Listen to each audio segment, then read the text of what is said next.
You're listening to Zoom the TBT with Charge and Hayner.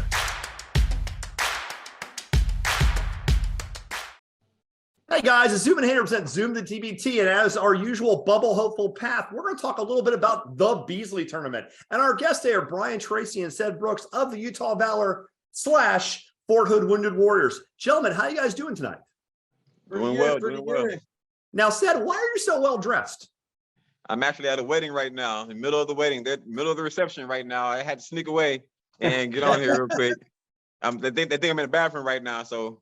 Well, this is about the same quality. This is Bay 3 bathroom quality talk. We'll go with that. So, Ced, let's get you in and out pretty quick then, so you can get back to doing your duties as a wedding party member. What's the motivation for you guys to play in the Beasley? So it's a plethora of motivation. So our main motivation is to, of course, get more chemistry with our team, get enough, I guess, chemistry enough to play to transfer from the Beasley to the TBT, earn enough money, win the tournament, of course, and hopefully that brings something out of the tournament, because right now most teams have I guess training camps.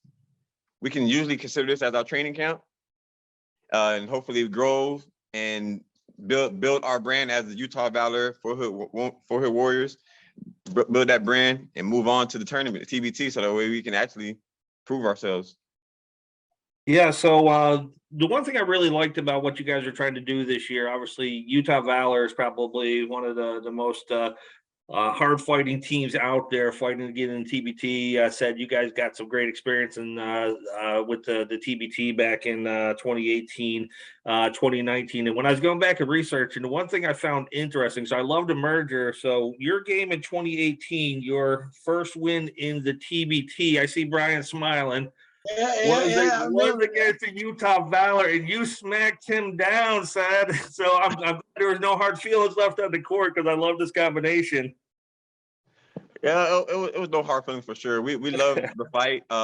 We didn't know what to expect. It was our first game, so it came out.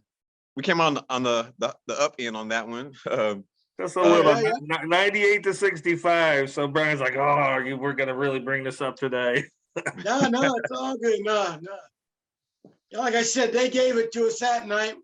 Like I said, they had great players, great point guard, if I remember. And they just well organized, great chemistry with you guys that night, Ced, and we learned a lot on our end too. So I was grateful for the learning experience. But yeah, and then it brought us together too. So small thing, it made it, for what I'm trying to say is the future brighter for both of us. Let's put it like that. I like that. I like the fact when teams also combine forces, because there's only so many spots, and having two decent programs who've had some trouble getting in combine to make it more likely is good. I mean, I really like the fact you guys can combine. I think you guys are trying to do the Beasley.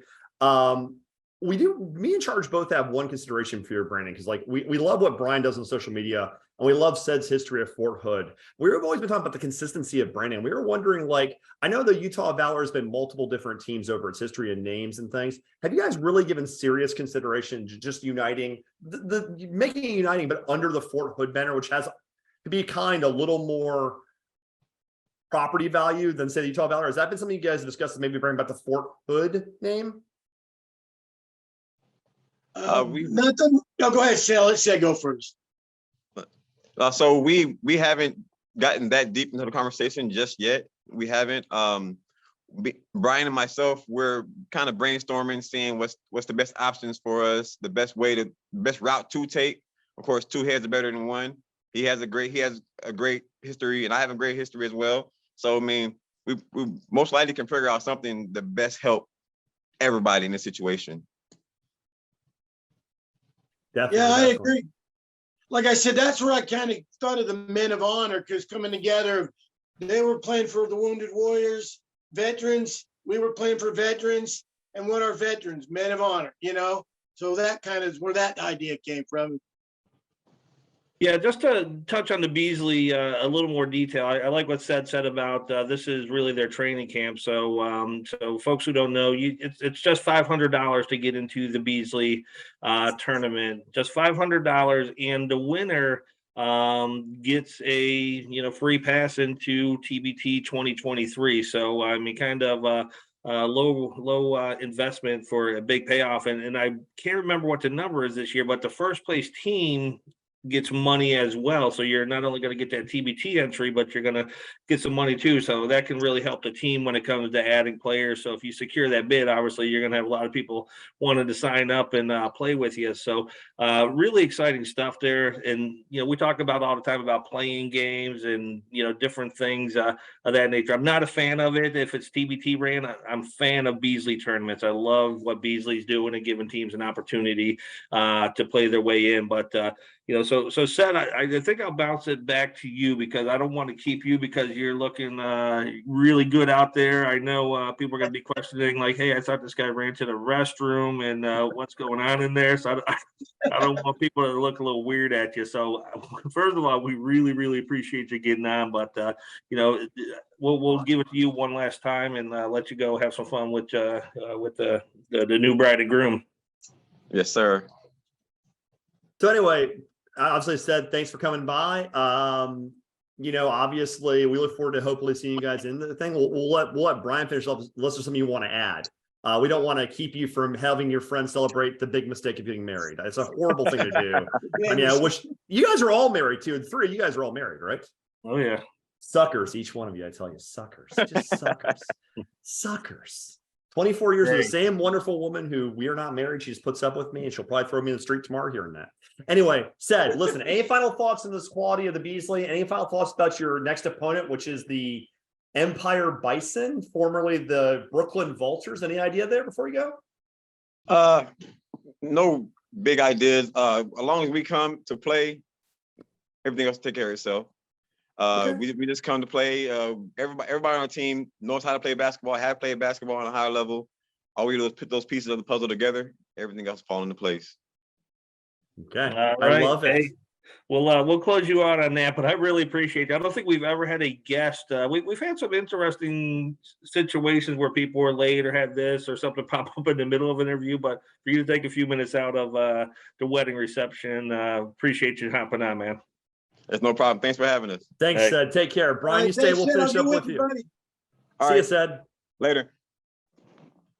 That's wild, man. Ced's awesome. Yeah, Ced's good people. We got a opportunity to really get to know Ced, over the last couple, 2 or 3 years. He's the man, yeah, really, really good guy. Great guy.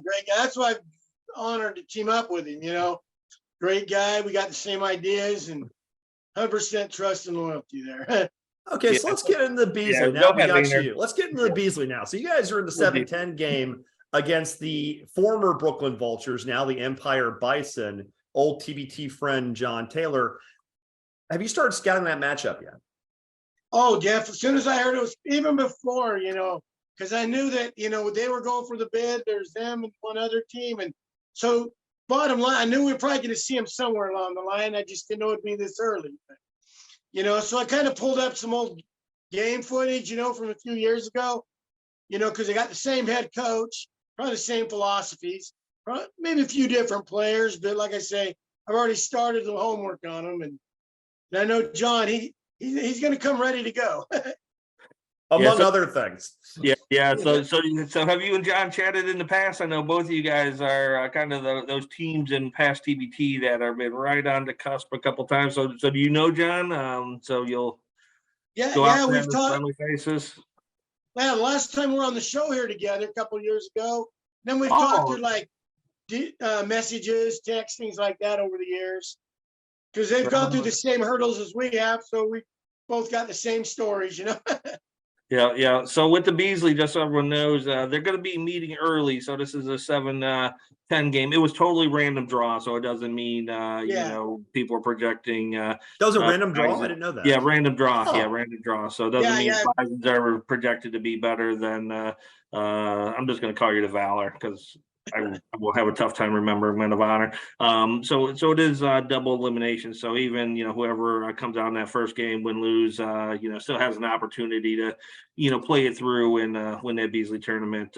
But I think the big thing is there's other teams in there. EYA is also already applied to the tournament, the Atlantic Kings, which I'm assuming that's the Georgia Kings, just a little bit different name. Yeah, They that's spelled what I'm the saying. Kings the same. So I'm assuming They've won it before. They've won that won it spot before. And so this is no joke of a tournament. You just don't walk in there and think you're going to run through it. So how do you prepare your guys? I mean, coming all the way from the West Coast, moving over to Atlanta, how do you prepare for something that's such a wild card as this, where there's not a lot of known entities?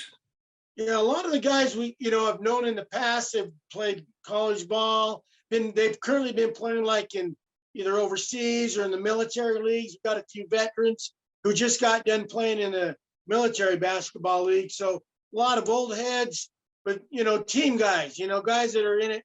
These guys are hungry. That's the biggest thing I look for, because you can go out and recruit, and guys, a lot of them are saying, "Hey, can you give me? Can you give me?" And that kind of like turns me off a little bit. You go to a guy and say, "Here's the real deal. Here's what you got to do." And if they're all in, this is opportunity to them. They look at it as opportunity. So a lot of them got good experience, and I can see the chemistry blending well together, And then we got Aaron Maxey, who's the captain, coming with us. And Aaron goes way back, been playing ball for 20 years, played at Providence. He's a great guy, great leader, fun guy, and I think that's the best person we could have leading the charge in the Beast for us.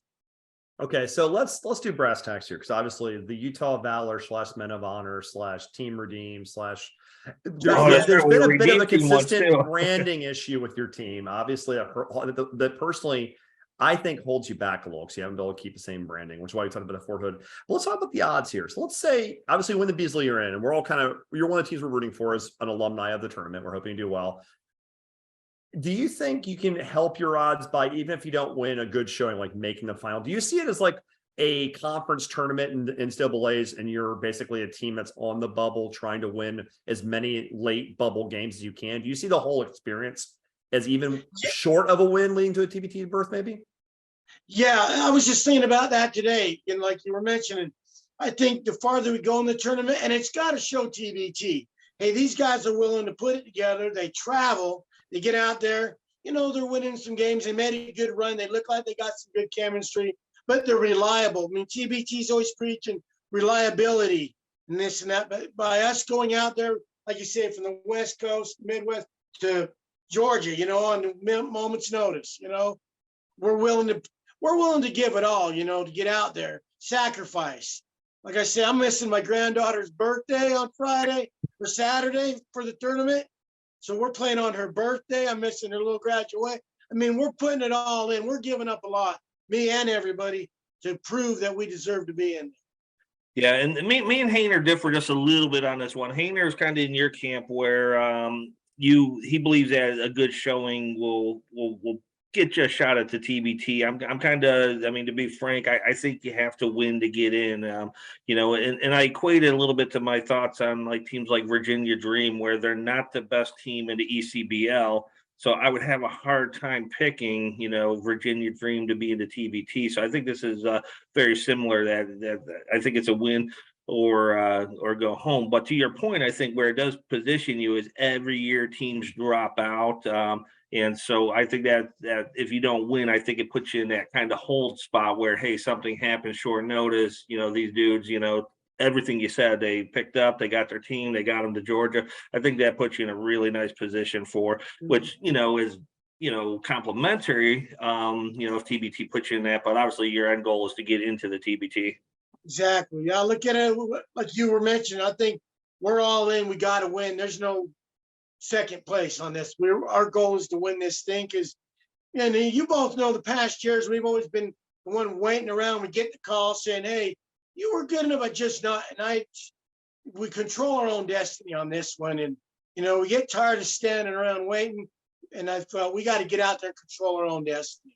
Gotta love the moxie there. Where is the Beasley buying into, by the way? Does he let you guys know which region you'd be going to if you win? I heard a lot, because we got a lot of support down in Texas. So Lubbock's big. I mean, you said, from Texas. I think about 5 guys from this that's going with this, the Beasley, are from Texas. we got, and Coach Kevin Franklin, he's from Texas. So, I mean, we got a huge following for the Lubbock region. I mean, like you say, win, lose, withdraw from the Beasley. I think we'd be a great draw down in Lubbock. Yeah, definitely. I think willingness to go places really helps. And I know we're getting close to the end. I don't know if Charles has anything else you really want us to add, but let's say Dan Friel is watching this show, because we know Dan Friel might be among our dozens of listeners. Pitch him real quick. Take one little lead. You did not win the Beasley, but you came damn close. You made the final. You had a good showing. Pitch us. Why should you be in the TBT? Quickly. Number one, I say our reliability. You know, we show that we can travel, not only the Beasley, we traveled to California years ago and made the trip. So our reliability, we got out there, we put a team together that competed well. I mean, like you say we should have won the tournament, you know, and we got great talent, great experience, marketability. I mean, we got a lot of support, whether it be from the veterans, from our foundations, I mean, and fans. I mean, constantly you see out there, not only our fellow TBT, like Odd Elmore's a big supporter, a lot of fellow, you know, TBT peeps, you know, I mean, they want the TBT network wants us in. And I think we would be a great addition, win or lose in the Beasley. We've proven that we're reliable to give, and we want it. You know, that's the main thing. We're in it, and it's opportunity. So. Yeah, I'd obviously, you know, great figure in the TBT player. He's coached. He put teams together. He's recently graduated from law school, for God's sakes. And I don't think he's a I'm criminal. shocked he can read. Yeah, but I don't think he can help you. I think he's into real estate or something. I don't believe he's a criminal attorney. So, Hainer, you still got to behave when you're out and about at the regionals, unless you have another backup plan. But yeah, you're bailing me out. You're bailing me out. Yeah, but I can't go to the court for you. That's fair. That's fair. Yeah. No, I got you on that.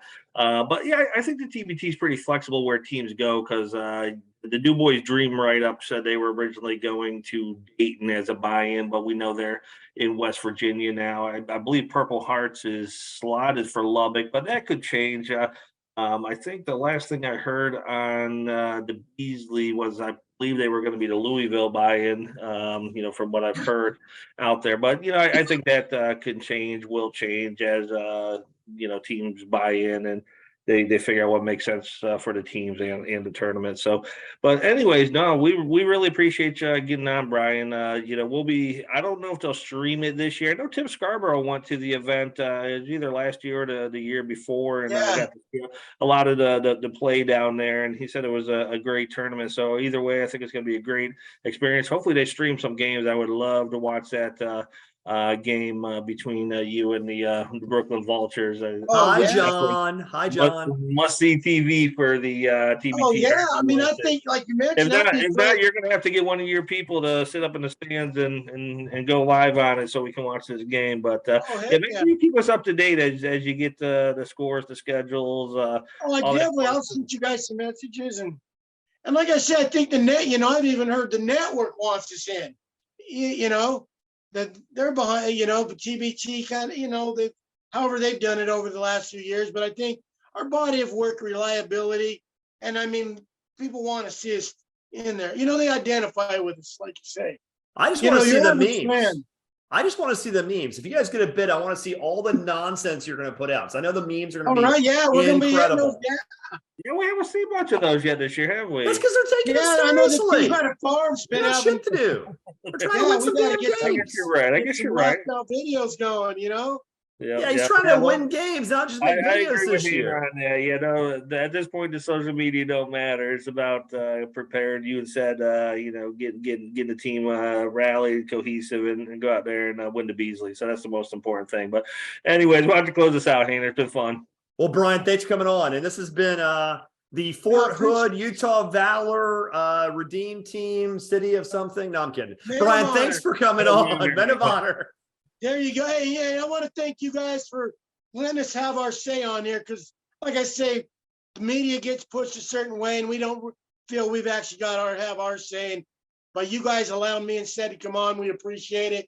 And another thing, I want to add this, you know, for us this year, I think it's motivating, and I, you know, haven't said nothing to Ced yet. I've kind of hit around, but I really want to win this for him this year, you know, because as we all know, his dad passed away, you know, and us coming together. I know this would mean a lot to him, more than he's letting on, but I think it would mean a lot. And I think we just want the opportunity. I want to get in there and win this for Ced.